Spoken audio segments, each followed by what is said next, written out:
Good afternoon, listeners, and welcome to this afternoon's class. Today, we have come again to discuss with you a very important topic or concept in probability called Chebyshev's inequality. Of course, Chebyshev inequality is a probabilistic inequality. What does he do? What is that Chebyshev inequality? Chebyshev inequality provides the upper bound probability that the absolute deviation of a random variable, say x, from its mean will exceed a given threshold. That is how to talk about Chebyshev inequality in a way of a statement or sentence. How can we officially or formally define the Chebyshev theory or inequality? If you want to officially define or state the Chebyshev inequality, you begin by saying this.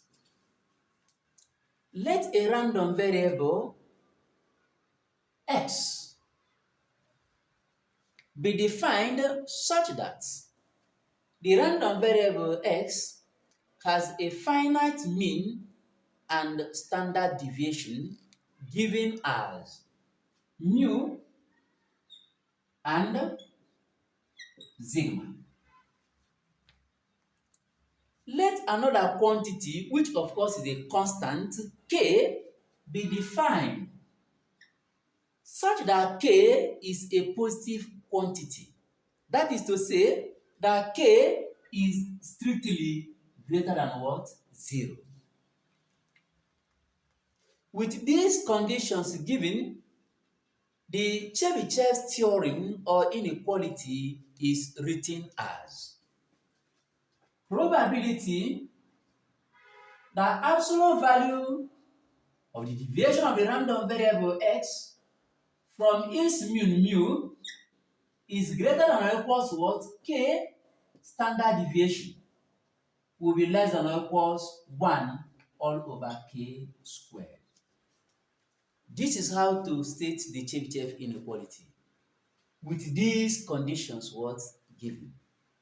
That is, the probability that the absolute deviation of a random variable x from its mean will exceed a threshold given by k standard deviation is less than or equals 1 over k raised to the power 2. There is a variation of this formula or this inequality, and that variation is what is stated here is the probability that the absolute value will exceed a threshold.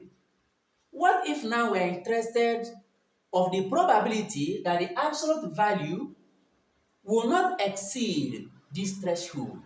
It means it will be stated as probability that absolute value of x from its mean mu is less than what? K sigma is now greater than or equals 1 minus 1 over k raised to power 2.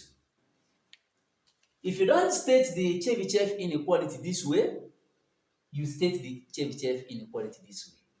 This is the probability that absolute value exceeds a given threshold, given as this. This is the probability that the absolute value does not exceed a given threshold. It is given as this, which is 1 minus what we had here earlier. Stating these formulas or these inequalities here this way aren't enough.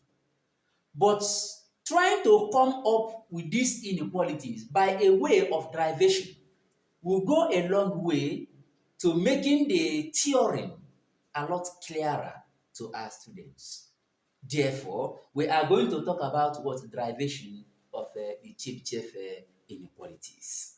Thank you very much. Permit me to clean this board.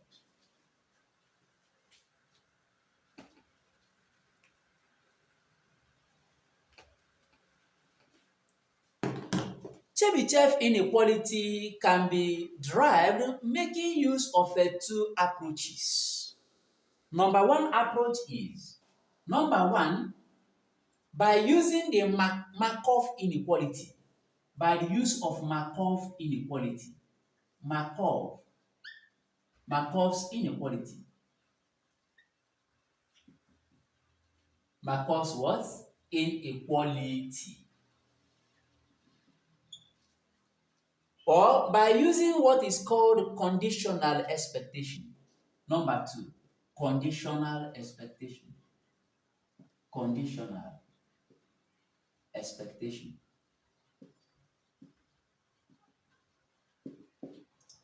In this class, we are going to pay attention with the first one, talking about the Markov's inequality. Therefore, it becomes relevant that we define the Markov's inequality, state the Markov's inequality, and equally drive Markov's inequality, since we will be using the idea to discuss our Chebyshev's inequality. So what I have now is Markov's inequality. We want to go and talk about Markov's inequality. Of course, Markov's inequality on its own is a probabilistic inequality. It equally provides the upper bound probability that the realization of a random variable, say x, will exceed a given threshold. This is just a statement. How do we add a flesh to what we have said about Markov's inequality? If you want to officially state or define the Markov's inequality, you begin by saying this. Let a random variable be defined as what? X. Okay? And equally, let there be a positive constant what? A. That positive constant implies that this A is greater than what? 0. Okay? With these conditions given, that there is a random variable what? X. This random variable x, we must note, is a positive quantity. It is a positive what? Quantity, or what we call a positive random variable. So it takes on positive values. That's what we mean by that. And there is a constant defined such that this constant A is greater than what? 0. With these conditions, we state the Markov's inequality as the probability that the random variable x is greater than or equals to what? A is less than expected value of x all over what? A. This is how to state the Markov's inequality. So anytime, any day, somebody says, let x be a positive random variable, and then a constant A defined such that A is equally what? Positive, states the Markov's inequality. This is how to state the Markov's what? Inequality. That the probability that x is greater than or equals to what? A is less than or equals to what? Expected value of x all over A. We are going to derive this formula. We want to know how we come about this inequality. So you are going to permit me to wipe the board while we derive the Markov's inequality under two approaches. We are going to derive it now when we are talking about what? A discrete random variable. And then we equally derive it now when we are talking about continuous random variable. So permit me to clean this board.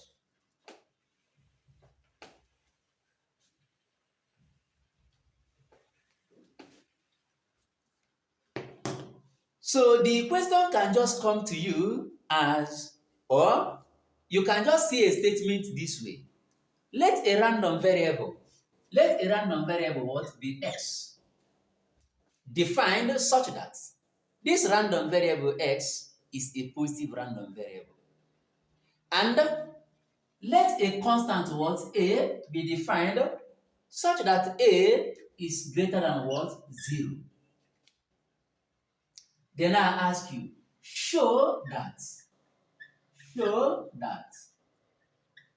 probability that A is greater than or equals to what? That X is greater than or equals to what? A is less than or equal to what? E of X all over what? A. You will just be given this.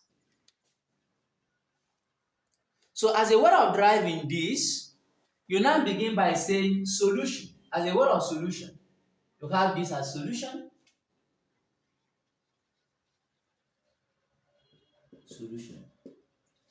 We are going to do the derivation by beginning from expected value E of X, what we have at the numerator here. Of course, you know that when we talk about expected value E of X, we are talking about the mean of a random variable. And if you are talking about discrete random variable, it implies that if you want to define that E of X, you have that E of X is given as what? Summation over the range of X. Of what? X. P of what? X. This is how to state to define the expected value of a random variable. So summation of X, P of X, over the entire range of what? Of X. That is what we mean by expected what? Value. And of course, you will bear me witness that I sum this quantity over the entire what? Range. By implication, I can then write that this thing, summation of what? X of X, P of what? X, is greater than or equals what?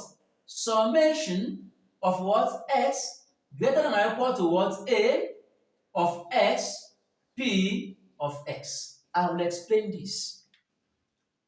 You see the sign I'm using here? This is greater than or equal to. Do remember that this is a positive quantity, Sp of X is a positive quantity. Because we earlier had said that this X is a positive random variable. And of course, probability is what? Positive. You have summed this positive quantity over the entire range of what? Of X. But this particular place, you are summing the same what? Positive quantity over the range where X is greater than or equals to what? A. So you have removed a point where X is less than what? A. You have removed this range where X is less than A from this summation. So by implication, what you have here now is smaller than what you have here. This was summed over the entire range. This is not summed over the entire range. You have removed a quantity or a range where X is less than what? A. So this is greater than this. And that is why we have this sign. Now, we now go ahead and say, since our X is greater than or equals to what? A. It implies, now, if we say that X is greater than or equals to what? A, if I evaluate this quantity with respect to X, and evaluate this quantity with respect to what? To A. The one evaluated with respect to what? X will be greater than the one evaluated with respect to what? To A. And then in that implication, what I'm now going to have is now, it implies that summation over the range of X, P of what? Of X, is now greater than or equals what? Summation over the range of what? X, greater than or equals what? A of A, P of what? Of X. What is here is this. You have a condition here that X is greater than or equals what? A. So if you are evaluating this quantity over X, which is what I have here, and you are evaluating this quantity with respect to A, which is what I have here, it means that this will equally be greater than this. Very clear. So permit me to clean here, so I will continue. Remember that this is a constant, and then this is a summation. So you can actually bring outside your A outside this summation. And then what you have becomes what? summation over the range of x, which is what you have here, of x, p of what? Of x, which is this, is now greater than or equals to what? A will come outside. You have what? A summation of x greater than or equals to what? A. What I have left here is what? P of what? Of x. Very important. And of course, let me remind you that when you are summing probabilities over a certain range, it means that this summation here, we now say but summation of x greater than or equals to what? A of p of what? X is given as p of x greater than or equals to what? A. That is, you are summing this probability where x is greater than or equal to what? A. It is the same thing as probability that x is greater than or equal to what? A. As long as this our x is a discrete random variable, and that's the reason why we are using what? Sum. So if you agree with me with this, I will now say therefore, what I have here is what? Summation over the range of what? X, of what? X. Here is p of what? Of x. Here is greater than or equals to what? Here is my a. The entire of this quantity is the same thing as this. So you have p of x greater than or equals to what? A. You close it. You ask yourself a question. What do you have at the left-hand side of this equation? What you have at the left-hand side of this equation is what you started with. That e of x is equals to this. Look at this, look at this.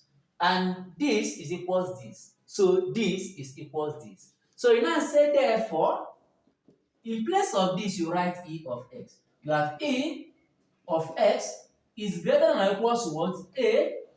P of x greater than or equals to what? A. You want to make this your p of x to stand all alone.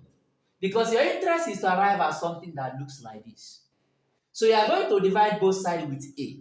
So you now have all over what? A, all over what? A.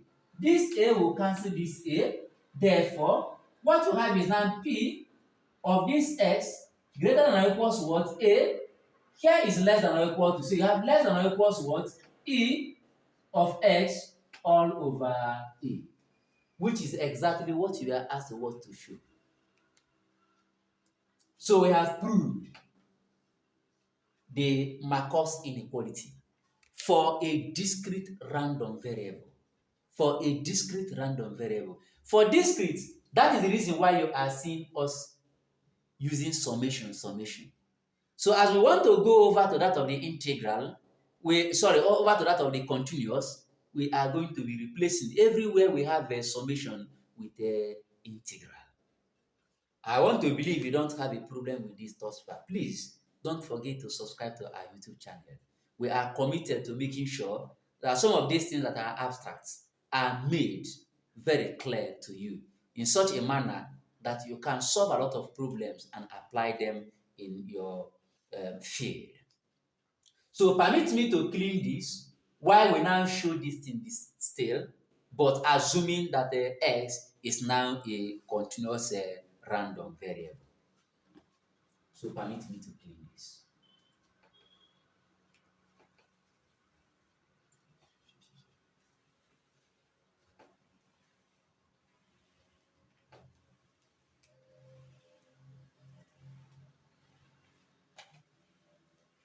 Okay. We want to show this equally on a grounds that x is a continuous random variable. And we're equally going to begin with what? With our e of x. Whenever we have e of x, and we have information that this x is a continuous random variable, then we are going to say that this is going to be integral over the range of x f of what? X dx. This is how we now state this. We now state it this way. Okay? Now we go ahead. You see that this our x is a positive quantity. And we're integrating this our positive quantity over the entire range. By implication, this my integral over the range of x f of x dx should be greater than or equals integral that x is greater than or equals what? A of x f of x dx. Almost, in fact, exactly what we did the other time. On this ground, you remember that you have removed the side where x. You have removed the side where x is less than what? A. That's what the implication is. This is positive. You integrated it over the entire what range. But you now came here, instead of integrating over the entire range, you are now integrating with respect to where x is greater than or equal to what? A. So what I have here definitely must be greater than or equal to what we have here, because this certain quantity has been what? Removed. That's what we are saying by that. Okay? Now, unlike what we said before, we now say since. We say since our x is greater than or equal to what? A here.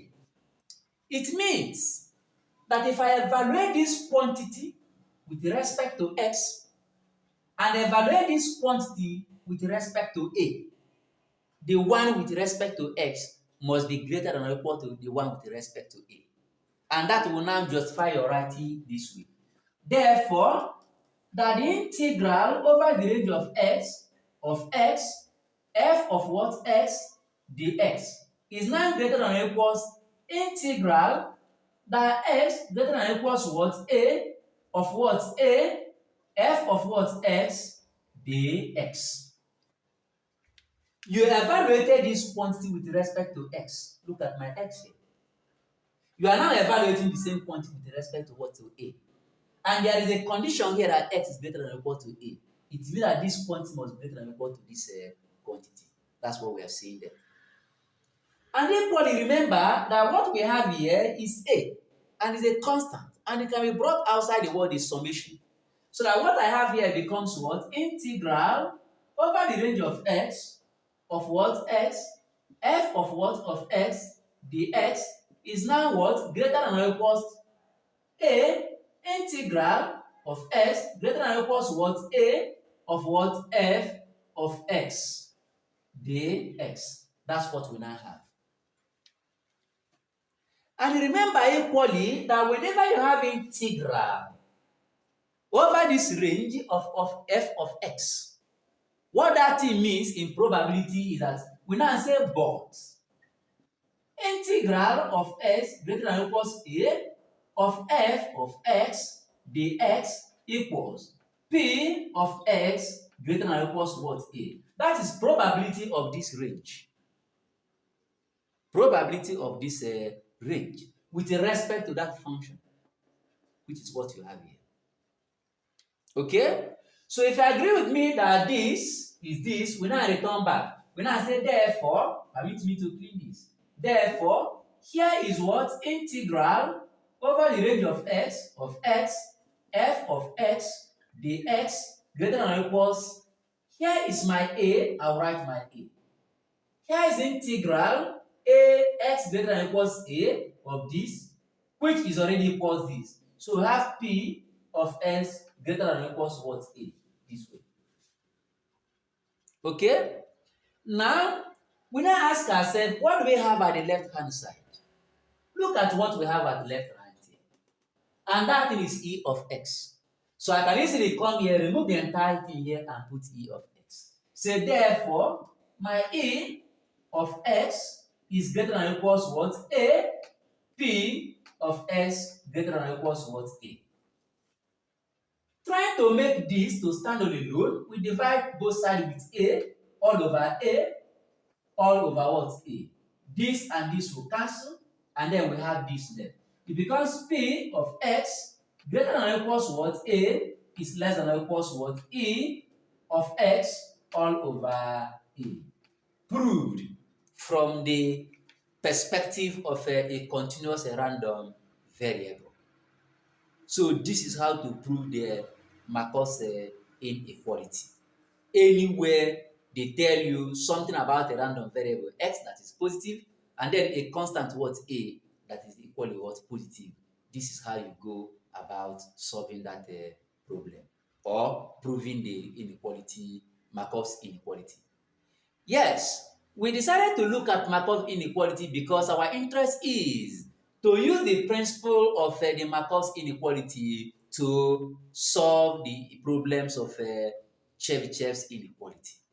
But considering the size of this video already, we are going to pause it here and then start another video where we should just be applying the Markov's inequality, which we have now driven to solving problems and driving the Chebyshev's inequality. Therefore, stay with us as we go over to our next class where we should be discussing the Chebyshev's inequality. We should equally be taking problems or questions to solve that concern both Markov inequality and then the Chebyshev inequality at the end of the next class. Thank you very much for your audience thus far. Don't forget to like, share, comment, and subscribe to our YouTube channel. We are committed, no going back. Though these things could be challenging because of time factors and the rest of them, but definitely we want to make a change in you. Thank you very much.